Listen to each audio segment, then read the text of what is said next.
Hello, I'm Paintbrush Tales, and this is an emote tutorial for Twitch. Down below are timestamps for each step and resources for references and the Twitch emote rules.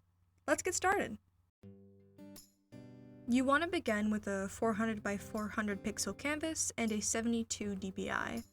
The small size canvas and lower resolution make sure that your detail isn't going to be lost because the emote is going to get scaled down a lot. When you upload your finished emote to Twitch, they're going to auto resize it, and that's going to be very small.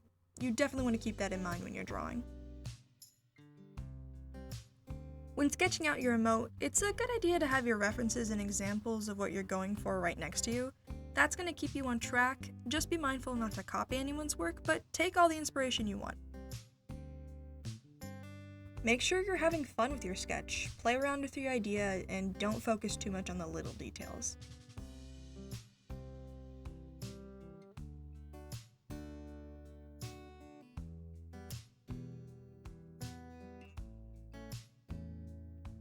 Once you have your idea all wrapped up and nailed down, you can move on to your line art.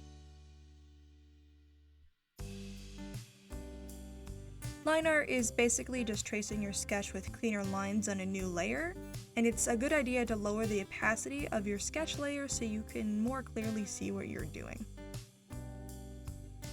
Your line art can be done in any color you want, just keep in mind that Twitch has both light and dark modes. I do change the color of my lines later, you'll see, because black can be hard to see on the darker backgrounds, but there are ways to get around that too.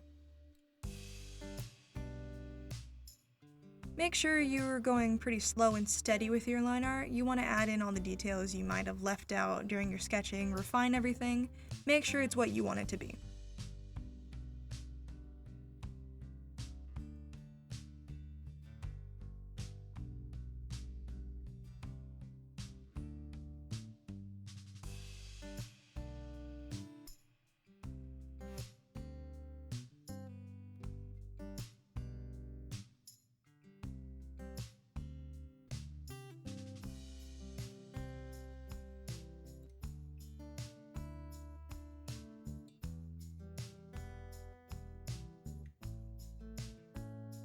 When you're getting ready to color, turn off your sketch layer visibility and make a new layer beneath your line art.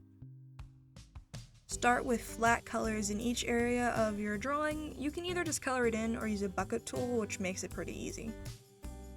For the shading, make a new layer, set it to multiply, and pick a darker color or shade and draw over the areas you want your shadow to be.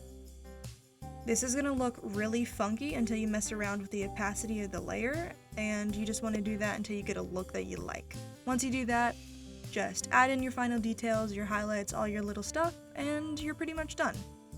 I personally like to add a little white border on the edge of my emote so it pops on the night mode on Twitch.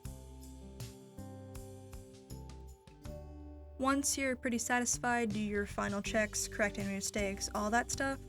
And when you're ready to export the drawing from your program, make your background transparent and export the file as a transparent PNG.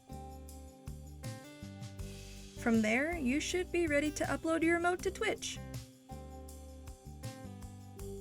I hope this video helped, and I wish you luck in making your emotes. Leave any questions you have down below, and drop a follow on YouTube and Twitch for more art content.